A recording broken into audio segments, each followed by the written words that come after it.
U.S. banknotes, also known as Federal Reserve notes, are the paper currency used in the United States. They are issued by the Federal Reserve System, which is the central banking system of the United States. Between 6 and 7 billion band notes are printed each year to satisfy demand and replace worn-out band notes. The first step in creating a U.S. dollar is paper making. High-quality cotton and linen fibers are carefully blended to create durable and unique paper. This specific blend gives U.S. dollars their distinct texture and resilience, making them capable of withstanding the wear and tear of daily use. Paper money, including U.S. dollars, is composed of a combination of wood pulp and cotton fiber. The inclusion of wood pulp provides the necessary strength and stability, while the cotton fiber enhances the durability and tactile quality of the notes. During this stage, watermarks and security threads are also embedded into the paper, adding additional layers of security. From this moment on, even unprinted banknote paper is subject to strict security measures. Once the paper is ready, it's time for the printing process. Printing banknotes is a complex process. The first stage is to prepare the graphic data for graphic designer and print experts to work hand in hand. The special paper used for this is delivered in individual sheets. Before the finished banknote leaves the printers, they undergo more than 10 processing steps. The process begins at the offset printing press, where a multicolor background print is applied to the paper. In the offset printing process, both sides of the paper are printed simultaneously, requiring impeccable precision at every step. During offset printing, the image to be printed is first transferred from the printing plates onto rubber blankets. These blankets then apply the ink onto the paper with remarkable accuracy and consistency. This indirect transfer of ink allows for sharper details, vibrant colors, and precise alignment. Intaglio printing is one of the most important stages in the printing process. The engraved printing plates, which have recessed designs and lines, are coated with ink after the ink is applied. The surface of the plate is wiped clean, leaving ink only in the recessed areas.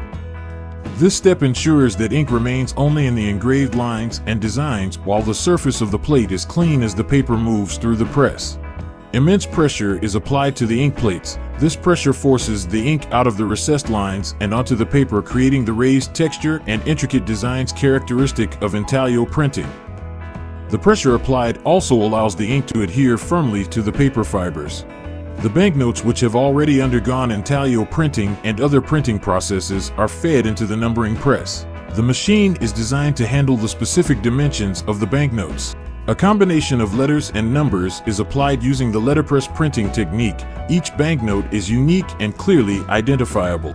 The next step of the production process is testing, where every detail of the note is checked closely. Trained inspectors visually examine each banknote to check for any physical defects such as tears, stains, or misprints. This manual inspection helps identify any issues that may affect the usability or appearance of the banknote. At the cutting station, the sheets are cut lengthwise and crosswise to create finished dumps. Now let's talk about its size. The most common denomination, the $1 bill, measures approximately 2.61 inches in width. Moving on to the length, a US dollar bill measures around 6.14 inches, just a bit longer than the average smartphone. The money is then bundled together in straps.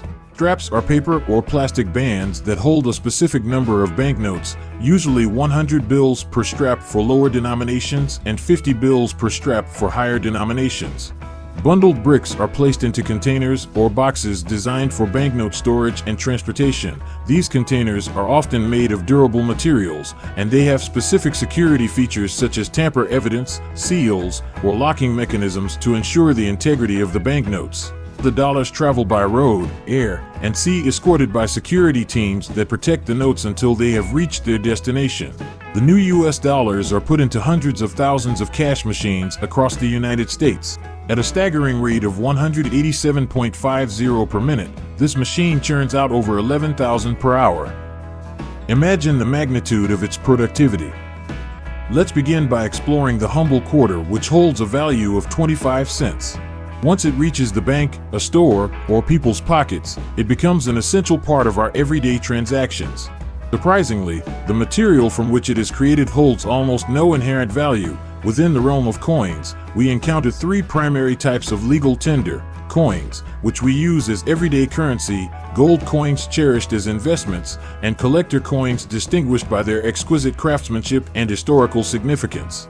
The coin truly assumes its value when it departs from the mint. Speaking of mints, did you know that the United States Mint produces an average of 3 million quarters per day? An awe-inspiring figure indeed.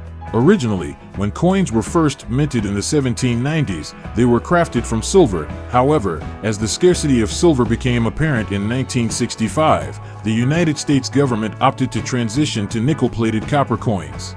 The intricate minting process commences with the extraction of raw materials from mines across the United States and around the world. These mines ensure a steady supply of silver, copper, and other essential metals. Picture a vast scrapyard, bustling with mountains of recycled copper patiently awaiting its transformation through the force of a massive hydraulic ram. The refined metal undergoes melting, and alloy with the necessary metals is carefully introduced at the United States Mint. Coins come to life through a unique composition consisting of 75% copper and 25% nickel.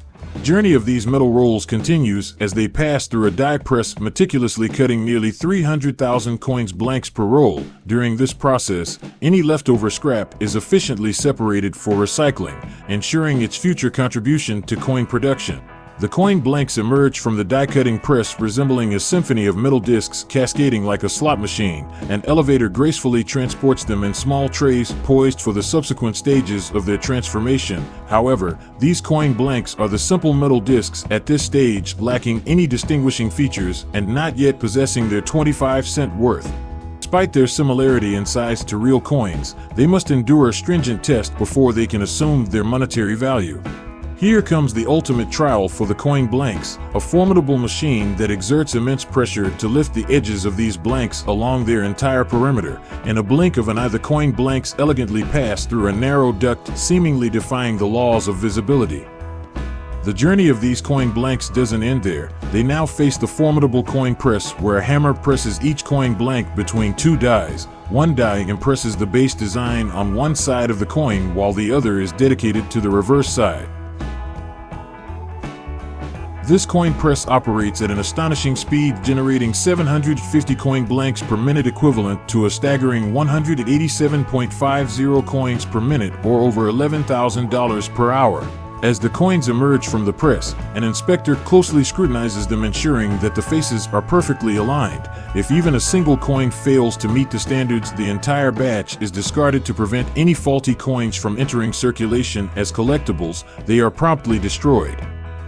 However, when the sample proves to be flawless, all the coins are joyously deposited into an automatic counter which efficiently fills giant bags with 200,000 quarters, totaling a remarkable $50,000 given the vast number of coins produced each day. Surplus coins patiently await their turn in containers, preventing the counter from becoming overwhelmed.